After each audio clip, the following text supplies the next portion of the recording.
Hello, welcome to the January 5th edition of Success by Association Live. Today's issue is sponsored by Great Wolf Lodge. We thank them for their support of AENC. Today's article is written by Amanda Davis with Blue Sky eLearn and is reprinted with permission. The article is titled Navigating the New Normal Ideas and Insights.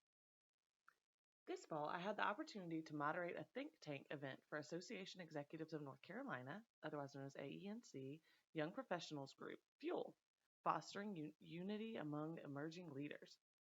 The event brought association executives and partner organizations together to discuss the problems they see facing the world and the workplace. Though we came from different industries, different walks of life, and different parts of North Carolina, it was clear that we had experienced many of the same challenges. In this conversational setting, we asked questions, brainstormed solutions, and walked away with powerful insights. I'm sharing my top takeaways with the hope that you might learn something, feel encouraged, or even find that you're not alone in navigating our new normal. Listen to your people. Our conversation demonstrated that now, more than ever, paying attention to what your people have to say is vital. Association staff, partners, members, and prospective members all want to have a voice at the table. In your work culture, make sure you are creating the space and the foundation for stakeholders to voice concerns in the moment. And if significant enough to your organization, make this principle a part of your value system. The time spent nurturing will pay off in your business outcomes. A major discussion among the association executives in attendance was whether to return to the office and hold in-person events, remain remote and virtual, or take a hybrid approach. In 2020, work and events were remote for safety concerns, but now there is a cultural shift with many desiring flexibility. The key to managing expectations around the in-person, hybrid, and remote debate is empathy. If you're a decision maker, take the time to listen, really hear what the concerns are, and try to understand each point of view. There is a higher risk of turnover or low attendance if you aren't listening to preferences. Many suggested using employee and member feedback to decide whether to return to the office or hold in-person events. Try conducting surveys to gauge interest. However, if you conduct a survey, ensure you are willing to act on or even address the feedback. Do more to keep young professionals engaged. Employee and member retention were brought up as significant concerns during the think tank event. There are plenty of opportunities in this era of the Great Resignation, and if an organization is unwilling to show individuals how important they are, other places to go. A few ideas and suggestions that your organization may want to consider. Take a hard look at your perks and benefits. Are they enough to retain great people? If they aren't, now is the time to pivot. Comprehensive benefits are important to young people. Consider offering better insurance benefits, 401k matching, or professional development stipends that prove you're willing to invest in your employees. Some are seeing opportunities within their membership and trade or associations to have more of a voice. Try increasing seats at the table to give more access to young professionals. Make a concerted effort to live up to your mission, vision, and values. More importantly, if you don't have them yet, create and define them. Young leaders want and need to see them in action. There are many options, but most importantly, do what's best for your business and your membership. Strategize, streamline, and automate. We all have chaotic work schedules where we feel we don't have enough time to get everything done.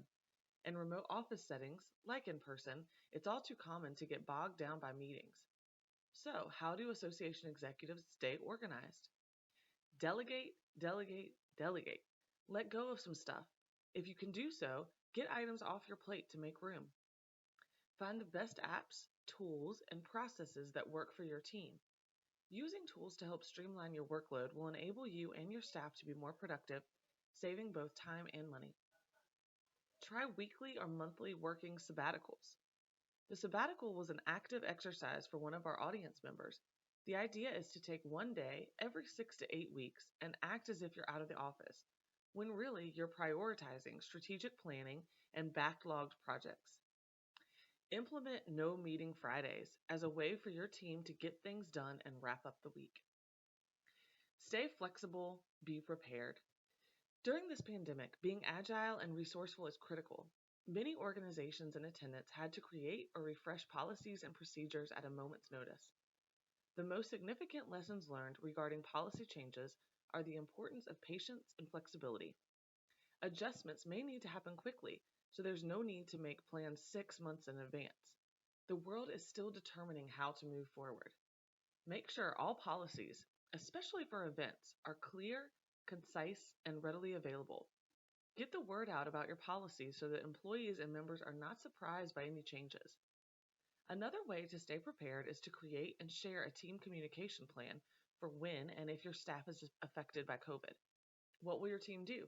Who will cover what? Outline a plan so that no one is caught off guard if someone is unexpectedly out of the office. Navigate events with care and consideration. How do you navigate the strong opinions of staff and members when talking about vaccinations or masks without sharing your personal beliefs? This is an important question to ask in any industry, and we centered our conversation around planning for in-person events. The consensus was to do your best to treat everyone equally. Put the same requirements in place for all event attendees, whether they are vaccinated or not. Don't create separate lines for vaccinated attendees versus those with negative COVID tests. Require masks for all attendees, regardless of vaccination status. Create pre-event resources so attendees know of policies and procedures ahead of time if they choose to attend an event. Require a signed waiver to attend. Try using colorful wristbands to help attendees signal comfort level to others. For example, red means hands off, yellow equals a handshake, green equals a hug. When I reviewed all of these ideas presented at the Think Tank event, it solidified my belief that the association world can make major changes to how we work. The event allowed us all to step back, take a breath, and hear how we are not the only ones struggling with these issues. We are not alone in our pursuit to move the needle. Our efforts mean something. In fact, they represent huge things for our future. If you'd like to read all the notes and insights from the event, I invite you to check out the 3-part blog series beginning with part 1, Thoughts from a Think Tank, The Shifting Work Culture. That concludes this article. We hope you have a great rest of your day.